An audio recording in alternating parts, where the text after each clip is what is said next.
Bueno, mi nombre es Luis Fuente, le vengo a hablar sobre las partes en el proceso. La capacidad para ser parte. Entramos en el estudio de otros elementos subjetivos, integrantes de la elección procesal, las partes que son una conexión de complementariedad detonada por la misma palabra. El protagonista, antagonistas del litigio.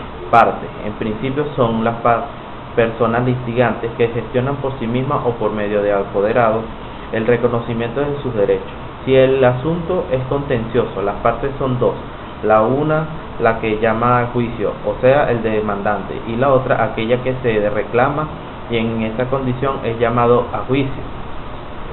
Los apoderados judiciales no son en realidad partes, pues ellos no ponen en juego sus propios intereses personales, sino los de sus clientes. El artículo 1169 del Código Civil determina la naturaleza de la representación al definir sus efectos, los actos cumplidos en los límites y de sus poderes por el representante en nombre del representado. Producen directamente sus efectos en provecho y en contra de este último. Los sujetos del derecho, por el solo hecho de ser persona natural o ente moral, persona por ficción legal, la enumeración del artículo 19 del Código Civil tiene la capacidad de goce.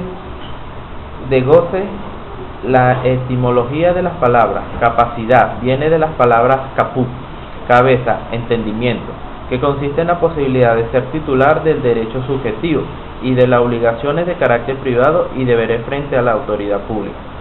Por tanto, a la pregunta sobre si un recién nacido puede ser demandante o demandado en un juicio, debemos responder afirmativamente, pero lógicamente necesitaría de la representación de su padre y de la actuación de un abogado. El no nacido puede ser parte en juicio si la representación que ejerce sus padres por él redundan en provecho de suyo, patrimonio o personal. El derecho humano más importante en la vida es, en rigor, es el derecho a la vida, y porta el feto se tendrá como nacido cuando se trate de su bien, y para que sea reputado como persona basta que haya nacido vivo, por lo que si se considera nacido es persona y la continuará siendo a menos que muera durante la gestación o después del parto. La Constitución señala que el Estado garantizará asistencia y protección integral a la maternidad, en general a partir del momento de la concepción, durante el embarazo, el parto y el puerperio, y asegura servicios de planificación familiar integral basado en valores éticos y científicos.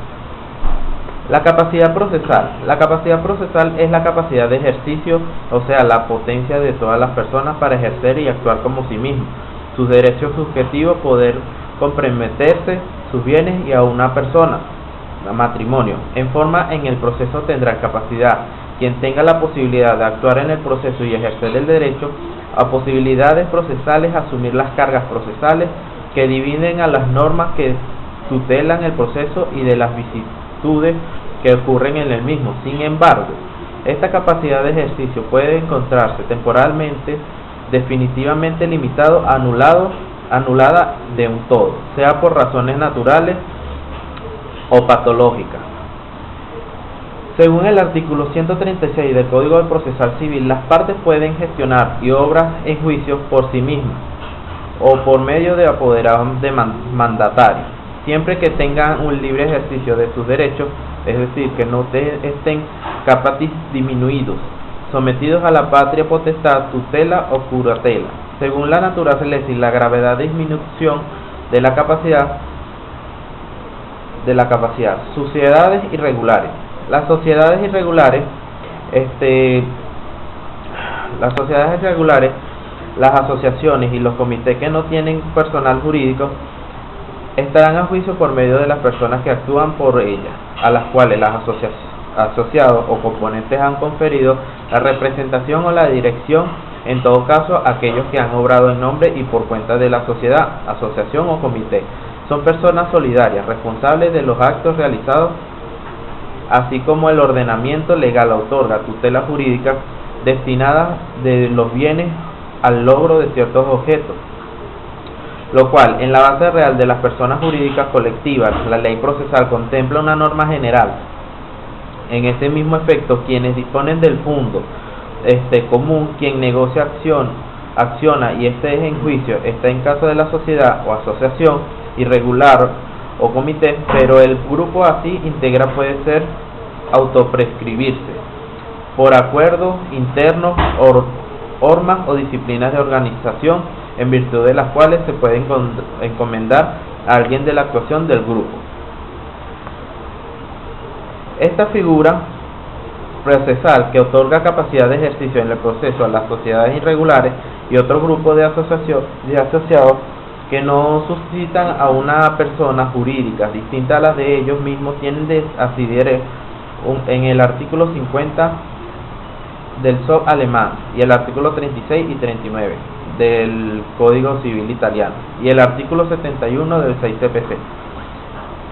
Refiere a la responsabilidad solidaria de los sociofundadores, administradores o también a cuanto a las acciones de la disolución de las compañías. Las compañías en comandita por acciones y nominadas a liberarse de las obligaciones de suscritos las acciones respectivas. La ley de propiedad horizontal señala que del consorcio del propietario en toda la referencia en condominio procesalmente legitimado para actuar en juicio, en realidad no son sujetos individuales de la relación procesal, sino que en verdadero sujeto es todo conjunto considerado como una sola entidad asociativa, aún sin personalidad jurídica, de modo que pueden considerarse que la ley de propiedad horizontal ha creado, en este caso, una capacidad procesal especial. No se trata de un litis consorcio con una unidad de representación, sino de la unidad de una entidad asociativa sin personalidad jurídica fundada en el interés común de una pluralidad de personas, pero sin que la pluralidad ingrese a la realización procesal. La sucesión procesal, la muerte de las partes desde que se haga constar en el expediente, suspenderá el curso de las causas mientras se cite a los herederos. También acarreará suspensión cuando la muerte conlleva la transferencia a título particular de los derechos que ventila en el juicio.